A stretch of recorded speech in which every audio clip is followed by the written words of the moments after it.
Om Swastiastu. Terima kasih atas kesempatan yang telah diberikan kepada kami. Kami dari kelompok 13 dalam kesempatan kali ini akan mempresentasikan materi mengenai memahami nilai persediaan dan penilaian tambahan. Namun sebelum lanjut ke materi, kami akan memperkenalkan diri terlebih dahulu. Perkenalkan, nama saya Ana Agung Ratih Maharani Kori, nomor absen 13 sebagai pemateri 1, dan rekan saya Niputu Nadia Pratiwi Gunawan Putri, nomor absen 11 sebagai pemateri 2. Baiklah, sekarang lanjut ke materi. Materi yang pertama yaitu memahami nilai persediaan. Metode penilaian persediaan adalah berbagai cara untuk menentukan nilai total bahan dan produk yang masih dalam persediaan perusahaan pada akhir periode akuntansi. Ini adalah bagian penting dari perhitungan harga pokok barang, yang merupakan total semua biaya yang digunakan untuk pembuatan barang atau jasa yang dijual. Unsur-unsur membentuk penilaian persediaan terutama adalah biaya untuk membeli persediaan, mengubahnya menjadi bentuk yang dapat dijual, dan mengangkutnya ke lokasi di mana persediaan tersebut dapat dijual. Selanjutnya, pentingnya penelitian persediaan bagi sebuah organisasi. Yang pertama yaitu mempengaruhi harga pokok penjualan. Yang dimaksud adalah jika persediaan pada akhir periode akuntansi dihitung dengan nilai yang tinggi, maka harga pokok penjualan akan dibebankan dengan biaya yang lebih sedikit atau penilaian yang lebih rendah, biasanya meningkatkan harga pokok penjualan. Selanjutnya, mempengaruhi pajak penghasilan. Yang dimaksud adalah pajak yang dibayarkan tergantung pada metode penilaian. Nilai persediaan dapat digunakan untuk mengurangi jumlah pajak menghasilkan yang dibayarkan. Selanjutnya yaitu mempengaruhi perubahan laporan laba rugi. Penelitian yang salah dapat menyebabkan laba yang dilaporkan salah dalam 2 periode akuntansi berturut-turut, yang dapat mempengaruhi keputusan bisnis perusahaan. Selanjutnya yaitu metode penilaian persediaan. Pertama, ada identifikasi khusus. Metode ini melibatkan perhitungan biaya di setiap unit produk. Meskipun ini adalah cara yang sangat mudah dan akurat untuk mengevaluasi inventaris saat ini, biasanya cara ini sulit digunakan karena hanya dapat menginput dan diterapkan pada inventaris dengan item yang sudah terdaftar dan teridentifikasi dengan jelas. Selanjutnya, metode first in, first out atau FIFO. Metode ini secara otomatis mengasumsikan bahwa barang yang pertama kali dibeli, maka barang itu juga yang pertama kali dijual.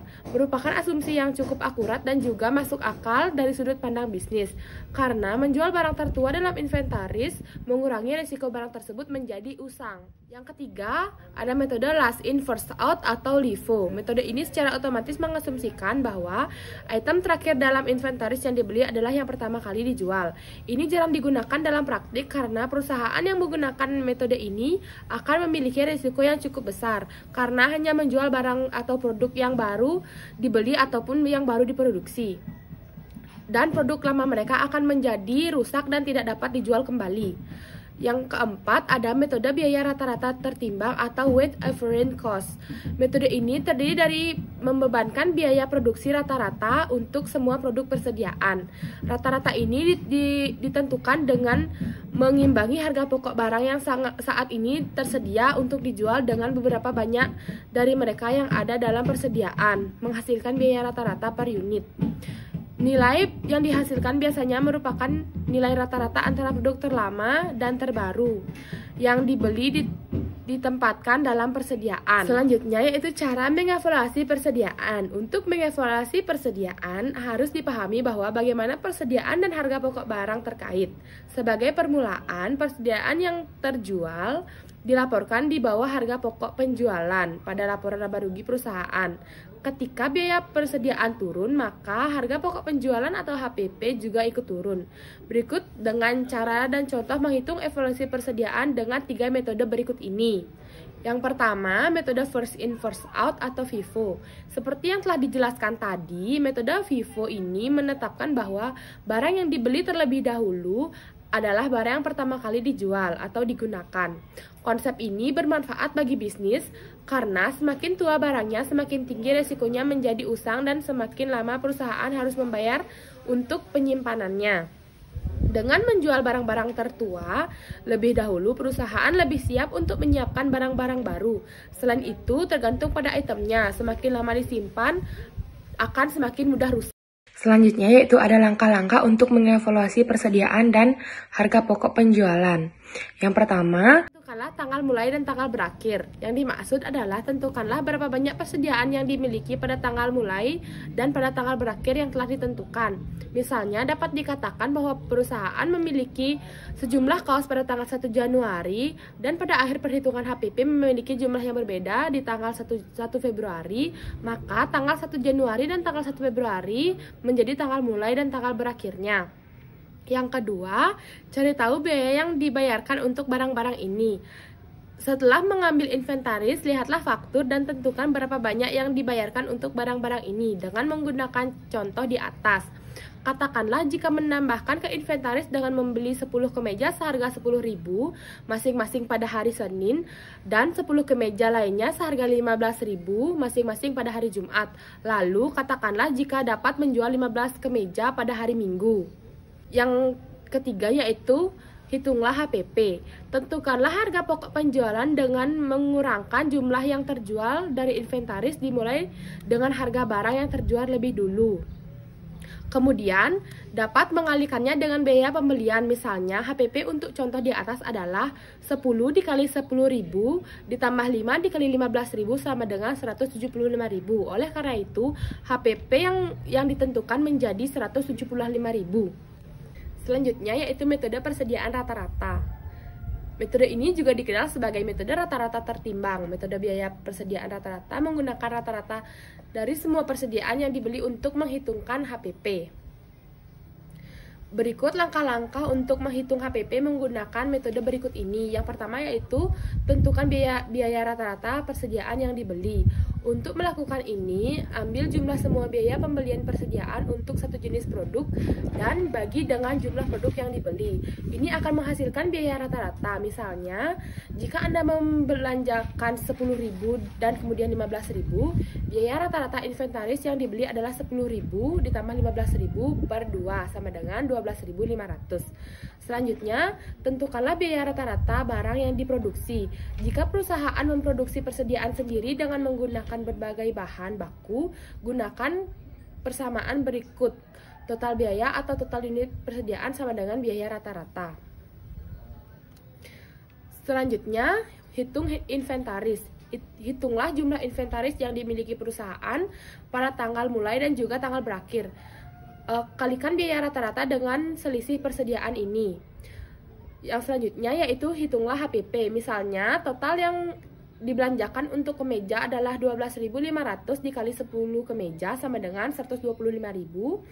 Jika dapat menjual 5 kemeja, total HPP yang menggunakan metode ini adalah 62.500 karena 12.500 dikali 5 adalah 62.500.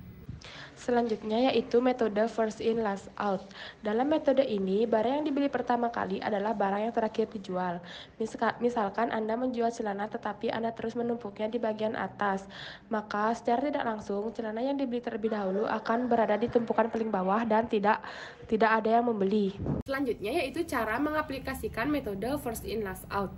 Yang pertama, tentukanlah pembelian terbaru. Karena metode first in last out menetapkan bahwa barang yang dibeli terlebih dahulu akan dijual kemudian. Penting untuk menginventaris stok ini. Yang kedua, tentukan biaya pembelian. Tentukan berapa banyak yang dikeluarkan untuk barang-barang ini melalui faktur. Misalnya, katakanlah memulai dengan menginventaris 10 celana seharga 2.000 pada hari Senin dan 10 celana lagi seharga 4.000 di hari Jumat. Lalu pada hari Minggu menjual 15 celana. Cara mengaplikasikan metode first in last out selanjutnya yaitu menjumlahkan.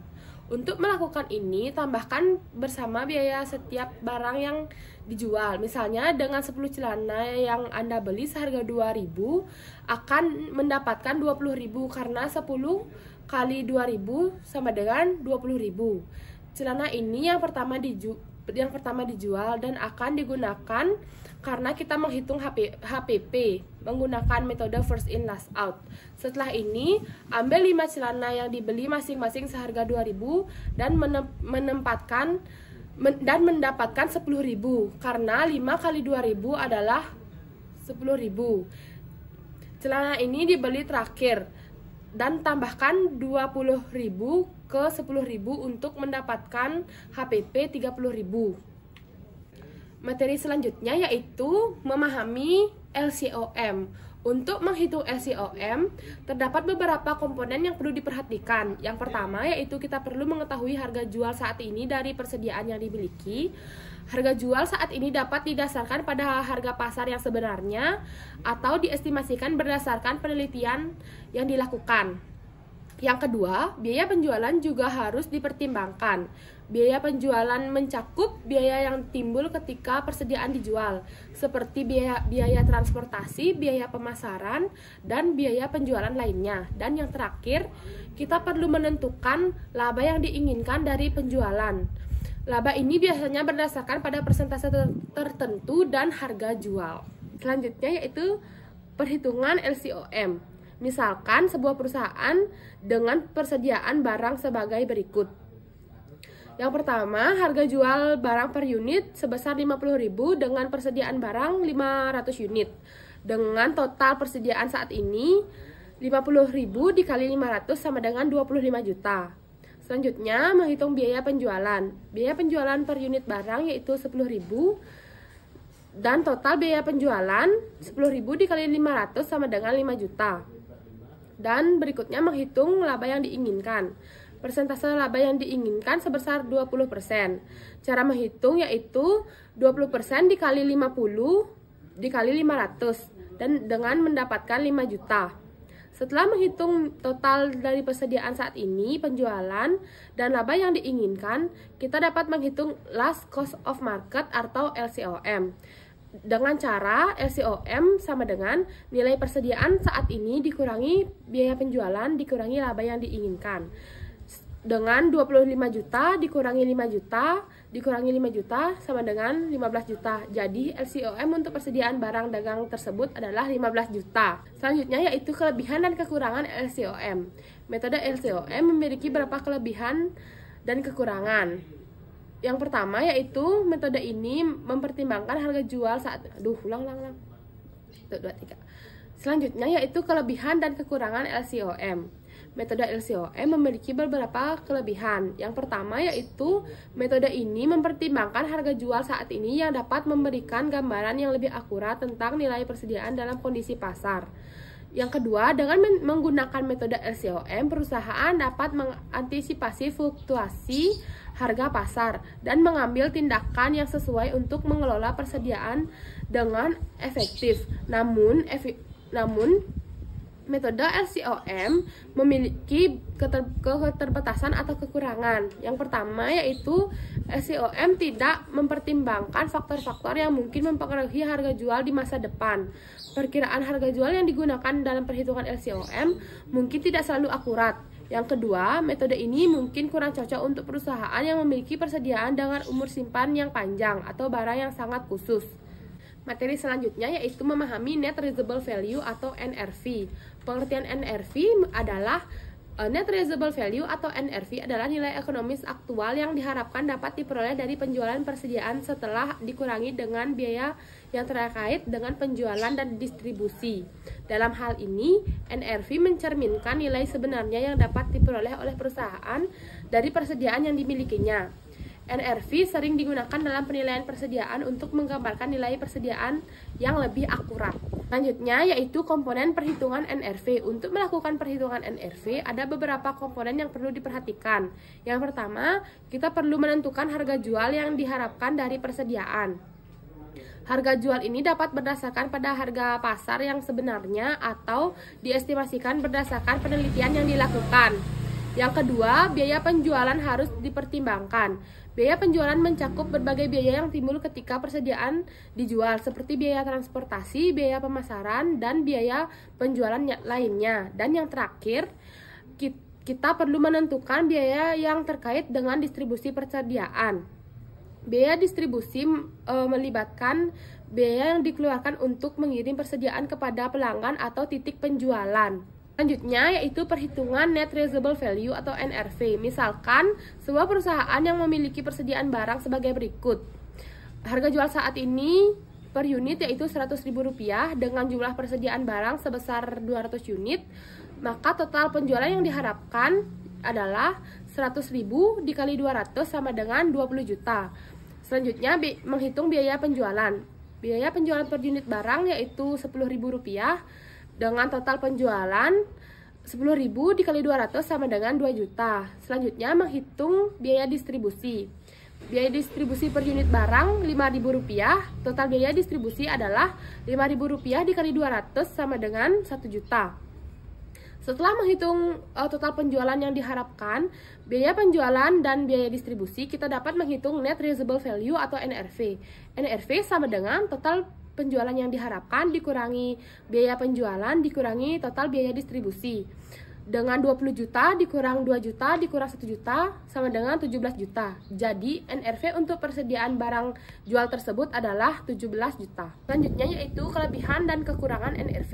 Yang pertama, NRV mencerminkan nilai aktual yang dapat diperoleh dari penjualan persediaan setelah mempertimbangkan. Selanjutnya yaitu kelebihan dan kekurangan NRV. Yang pertama, NRV mencerminkan nilai aktual yang dapat diperoleh dari penjualan persediaan setelah mempertimbangkan biaya penjualan dan distribusi.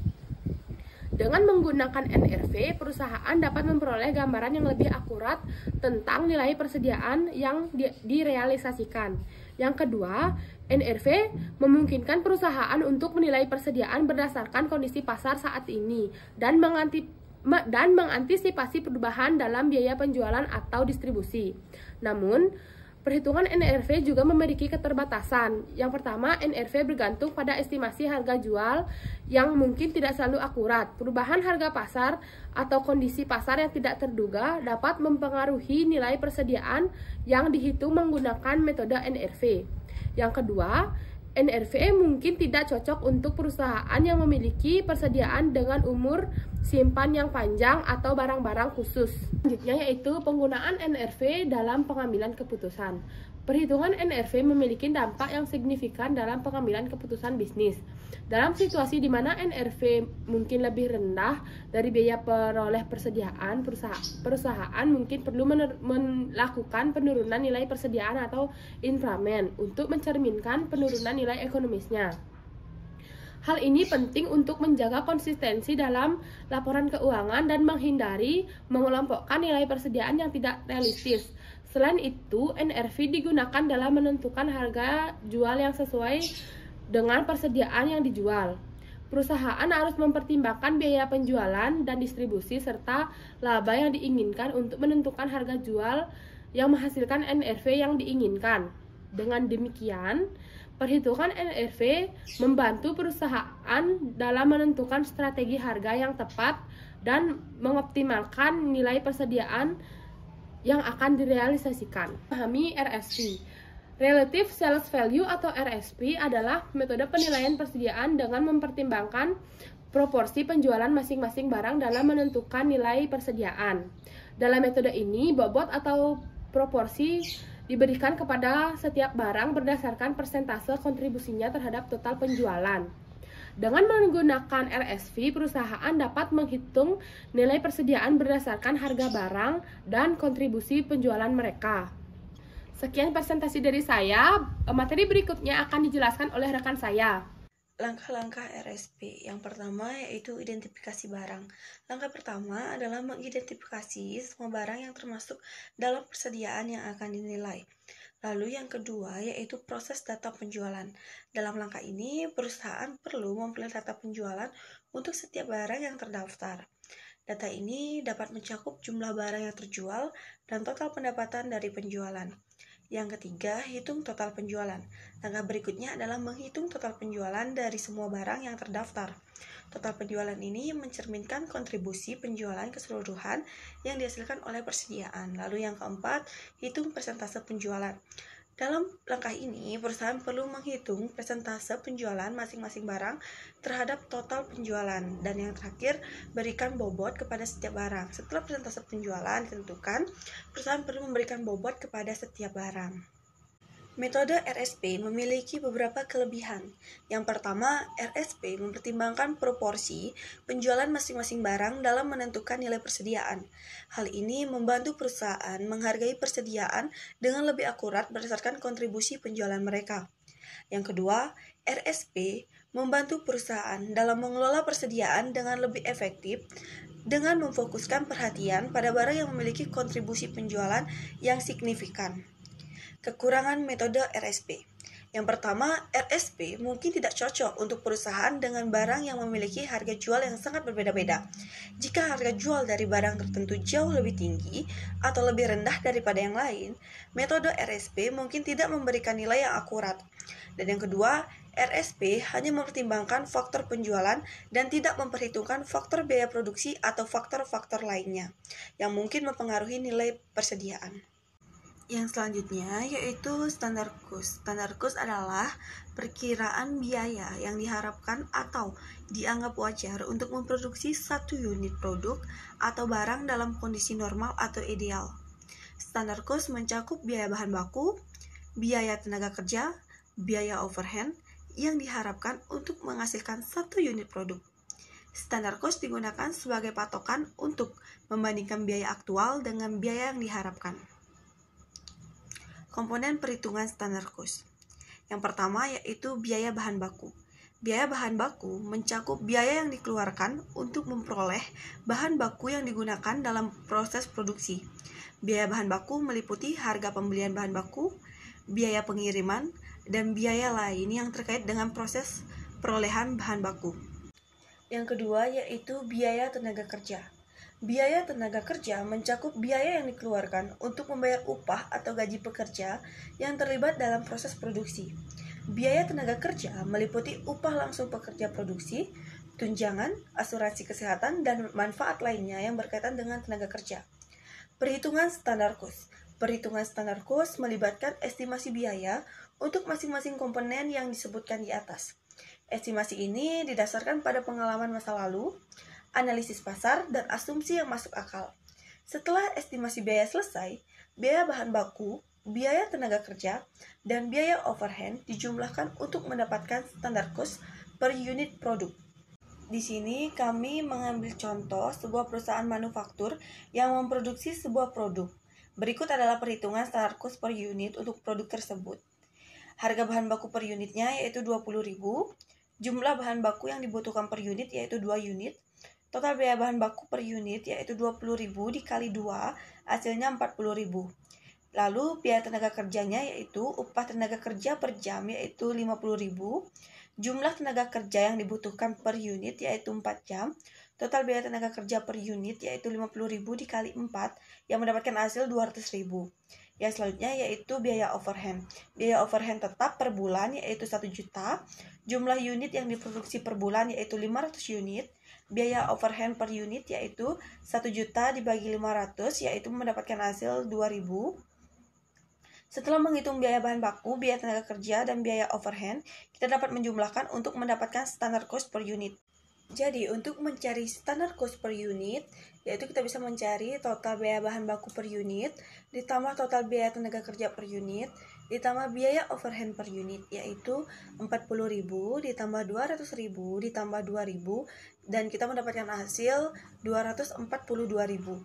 Jadi, standar cost per unit untuk produk tersebut adalah 242.000. Kelebihan dan kekurangan perhitungan standar cost. Yang pertama, standar cost memberikan acuan yang jelas untuk membandingkan biaya aktual dengan biaya yang diharapkan. Dengan membandingkan kedua biaya tersebut, perusahaan dapat mengidentifikasi penyimpanan biaya atau varian dan mengambil tindakan yang diperlukan. Dan yang kedua, standar cost membantu perusahaan dalam mengendalikan biaya produksi dan meningkatkan efisiensi operasional dengan memberikan target biaya yang realistis. Namun, perhitungan standar cost juga memiliki keterbatasan. Yang pertama, estimasi biaya. Yang digunakan dalam perhitungan standar cost dapat berubah seiring dengan waktu. Perubahan dalam harga, bahan baku, upah tenaga kerja, dan biaya overhead dapat mengaruhi keakuratan standar cost. Yang kedua, standar cost mungkin tidak dapat mencerminkan kondisi dan situasi yang unik atau tidak biasa dalam proses produksi. Lalu, selanjutnya di sini saya akan membahas mengenai gross profit method, yang dimana metode ini adalah metode yang digunakan untuk menghitung nilai perkiraan persediaan yang hilang atau rusak berdasarkan perbedaan laba kotor antara penjualan bersih dan laba kotor normal. Dalam metode ini, perusahaan menggunakan persentase laba kotor normal yang diterapkan pada penjualan bersih saat ini untuk memperkirakan nilai persediaan yang seharusnya tetap ada. Selisih antara nilai persediaan yang seharusnya dan nilai aktual persediaan menunjukkan kerugian atau kerusakan yang mungkin terjadi. Komponen perhitungan gross profit method, yaitu penjualan bersih, di mana penjualan bersih adalah total penjualan setelah dikurangi dengan pengembalian barang, diskon penjualan, dan retur penjualan. Yang kedua yaitu persentase laba kotor. Persentase laba kotor adalah laba kotor yang diharapkan atau umumnya dicapai oleh perusahaan dalam operasinya. Persentase ini didasarkan pada sejarah laba kotor atau dapat diestimasi berdasarkan industri atau perusahaan sejenis. Yang selanjutnya yaitu nilai persediaan yang hilang atau rusak. Ini adalah nilai perkiraan persediaan yang hilang atau rusak yang dihitung dengan menggunakan perbedaan laba kotor antara penjualan bersih dan laba kotor normal. Contoh perhitungan gross profit method. Berikut adalah langkah-langkah untuk melakukan perhitungan gross profit method. Yang pertama yaitu hitung laba kotor normal. Dalam langkah ini, perusahaan menghitung laba kotor normal dengan mengalihkan penjualan bersih dengan persentase laba kotor normal yang diterapkan. Yang kedua, hitung laba kotor aktual. Langkah ini melibatkan menghitung laba kotor aktual berdasarkan biaya penjualan aktual dan biaya jual aktual dari persediaan yang tersisa. Selanjutnya, hitung selisih laba kotor. Selisih laba antara laba kotor dan laba aktual akan menggambarkan nilai perkiraan persediaan yang hilang atau rusak. Kelebihan dan kekurangan gross profit method. Gross profit method memiliki kelebihan dan keterbatasan. Kelebihannya adalah metode ini relatif sederhana dan cepat untuk digunakan. Hal ini juga memberikan perkiraan nilai persediaan yang hilang atau rusak berdasarkan laba kotor yang dapat membantu perusahaan dalam mengevaluasi dampak kehilangan persediaan terhadap laporan keuangan. Yang selanjutnya yaitu kekurangan atau keterbatasan metode ini. Yang pertama, metode ini didasarkan pada asumsi bahwa persentase laba kotor normal tetap konstan. Padahal, dapat terjadi perubahan dalam biaya atau harga jual yang mempengaruhi laba kotor. Kedua, metode ini tidak memberikan perkiraan yang akurat jika ada perubahan signifikan dalam struktur biaya atau harga jual. Dan di sini kami mengambil perhitungan sebuah perusahaan retail dan ingin menghitung nilai perkiraan persediaan yang hilang atau rusak menggunakan metode ini. Contoh perhitungannya yaitu penjualan bersih bulan ini 1 miliar, pengembalian barang 50 juta, diskon penjualan 20 juta, retur penjualan 10 juta, penjualan bersih aktualnya yaitu 1 miliar dikurang 50 juta, dikurang 20 juta, dikurang 10 juta, yaitu mendapatkan hasil 920 juta. Selanjutnya, persentase laba kotor normalnya yaitu 30%.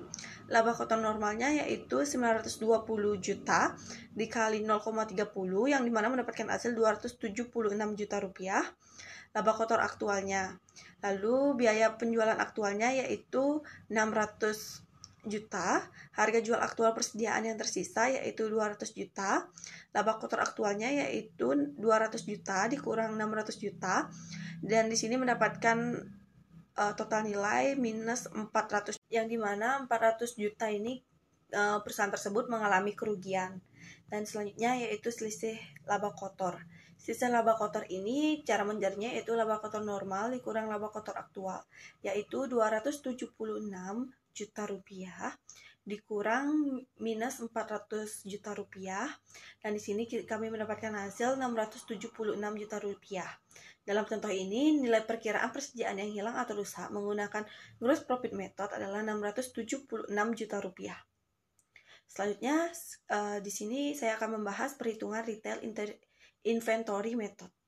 Pengertian retail inventory method yaitu metode yang digunakan untuk memperkirakan nilai persediaan dengan menggunakan harga jual retail dan produk yang diterapkan pada harga biaya. Dalam metode ini, perusahaan menggunakan persentase rata-rata yang diterapkan pada harga biaya untuk menghitung nilai perkiraan persediaan. Komponen perhitungan retail inventory method. Untuk melakukan perhitungan ini, ada beberapa komponen yang harus diperhatikan. Komponen utama dalam perhitungan ini adalah harga jual. Riset harga jual retail adalah harga yang ditetapkan untuk setiap barang yang dijual kepada pelanggan. Harga ini mencakup markup selisih antara harga biaya dan harga jual yang menghasilkan keuntungan bagi perusahaan. Partner markup perusahaan adalah persentase markup rata-rata yang ditetapkan pada harga biaya untuk menghasilkan harga jual retail. Faktor ini mencerminkan kebijakan harga dan strategi keuntungan perusahaan.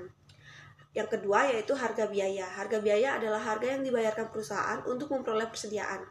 Harga biaya mencakup biaya perolehan barang dari pemasok, biaya pengiriman, dan biaya lain-lain yang terkait dengan perolehan persediaan.